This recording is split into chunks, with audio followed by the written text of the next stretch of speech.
बिस्मिल्लाहिर्रहमानिर्रहीम, अस्सलाम वालेकुम और बहुत शदीद वाला वेलकम है आपको मेरे बावर्ची खाने में। और इस दुआ और उम्मीद के साथ कि मुझे देखने और सुनने वाले जहाँ भी होंगे बिल्कुल खैरियत से होंगे इंशाअल्लाह। और आज फिर हमारे बावर्ची खाने में बन रही है बहुत यमी डिलीशियस और झटपट बनने वाली डिश।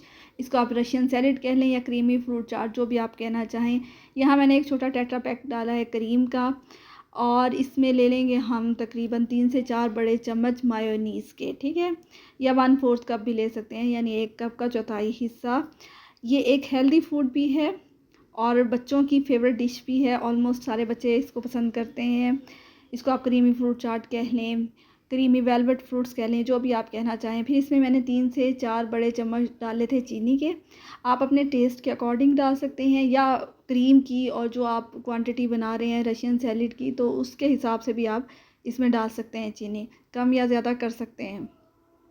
और अगर समटाइम्स कोई व्हिपिंग क्रीम में बना रहा है तो उसमें डालने की कोई ख़ास ज़रूरत नहीं होती, क्योंकि व्हिपिंग क्रीम तो वैसे ही मीठी होती है। और इसको आपने इतनी अच्छी तरह से मिक्स करना है कि इसकी क्रीमी सी शेप आ जाएगी, चीनी अच्छी तरह मिक्स हो जाए। मैंने पिसी हुई चीनी ली थी।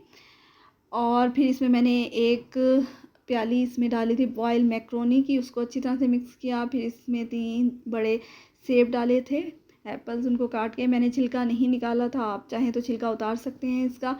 और इसमें 1 प्याली भर के मैंने डाले थे मिक्स फ्रूट के, और 1 चम्मच तकरीबन उसका सिरप था उसके अंदर। अब इन सब चीज़ों को हम कर लेंगे मिक्स, और ज़बरदस्त किस्म की देख लें हमारी झटपट सी एक रेसिपी तैयार हो जाएगी। इसमें चाहें तो आप फ्रूट भी ऐड कर सकते हैं। मैंने इसमें 3 से 4 बनानास केले डाले थे काट के, और इनको भी अच्छी तरह से मिक्स कर लेंगे। इसमें आप ग्रेप्स भी डाल सकते हैं, आप अपनी मर्ज़ी का कोई भी फ्रूट इसके अंदर ऐड कर सकते हैं। तो ये क्रीमी या वेलवेटी फ्रूट बन जाएगा। और यहाँ तैयार हो गई है हमारी ज़बरदस्त किस्म की ये डिश। मिलेंगे नेक्स्ट वीडियो में। पसंद आए तो like, subscribe and share please.